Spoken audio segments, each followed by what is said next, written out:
Unified pension scheme या new pension scheme क्या है और कौन सी योजना चुननी चाहिए? पेंशन हर कर्मचारी के जीवन का वह हिस्सा होती है जो उसके बुढ़ापे के समय को सुरक्षित और आत्मनिर्भर बनाती है।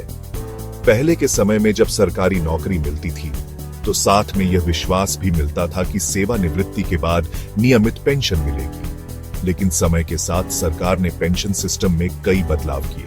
अब दो प्रमुख योजनाएं चर्चा में हैं, यूनिफाइड पेंशन स्कीम, एकीकृत पेंशन योजना, और न्यू पेंशन स्कीम, नई पेंशन योजना, एनपीएस।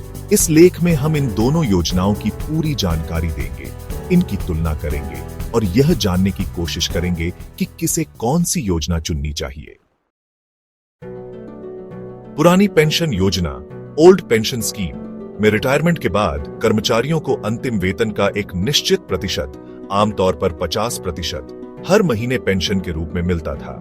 यह योजना पूरी तरह से सरकार द्वारा वित्त पोषित होती थी और कर्मचारी को अपनी ओर से कोई योगदान नहीं देना होता था।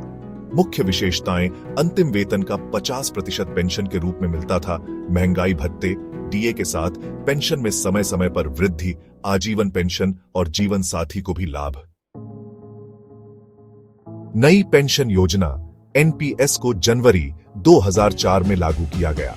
इसका उद्देश्य सरकार के वित्तीय बोझ को कम करना था। इसमें कर्मचारियों और सरकार दोनों का योगदान होता है।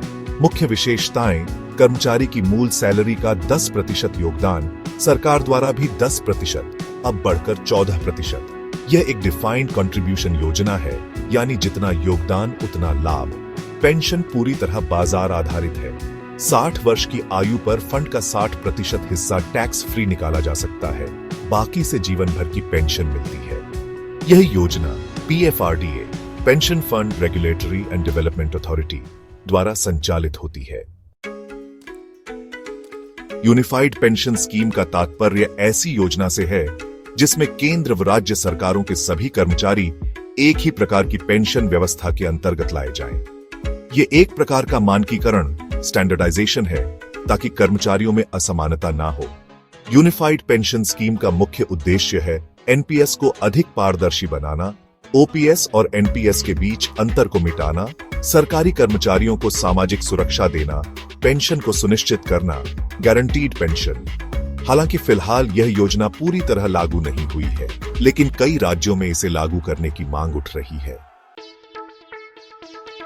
OPS versus NPS versus unified pension scheme तुलना।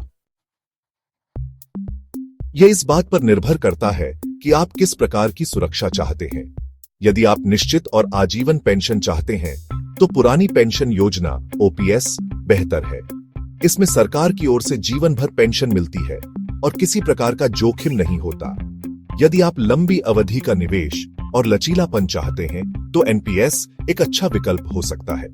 यह बाजार आधारित रिटर्न देता है, जिससे अधिक लाभ की संभावना होती है, लेकिन इसमें जोखिम भी होता है। यदि सरकार यूनिफाइड पेंशन स्कीम को लागू कर देती है तो यह बीच का रास्ता हो सकता है, सुनिश्चित पेंशन प्लस अंशदान आधारित प्रणाली। इसमें ओपीएस की सुरक्षा और एनपीएस की लचीलापन दोनों मिल सकते हैं। हाल के वर्षों में कई राज्यों में सरकारी कर्मचारियों ने पुरानी पेंशन योजना को वापस लाने की मांग की है। कुछ राज्यों ने ओपीएस को पुनः लागू भी कर दिया है, जैसे राजस्थान, छत्तीसगढ़, हिमाचल प्रदेश और पंजाब। इसके विपरीत केंद्र सरकार एनपीएस को ही आगे बढ़ाने पर जोर दे रही है और यूनिफाइड पेंशन स्कीम के माध्यम से एक संतुलन लाने का प्रयास कर रही है। निजी क्षेत्र के कर्मचारियों के लिए एनपीएस ही प्रमुख विकल्प है, क्योंकि ओपीएस केवल सरकारी कर्मचारियों के लिए ही थी।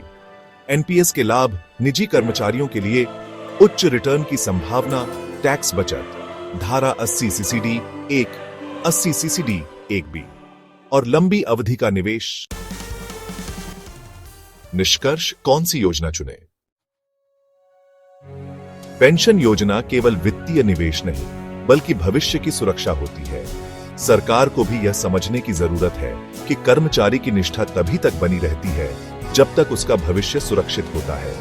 यूनिफाइड पेंशन स्कीम यदि सही रूप में लागू की जाती है तो यह लाखों कर्मचारियों के लिए एक संतुलित और सुरक्षित विकल्प बन सकती है।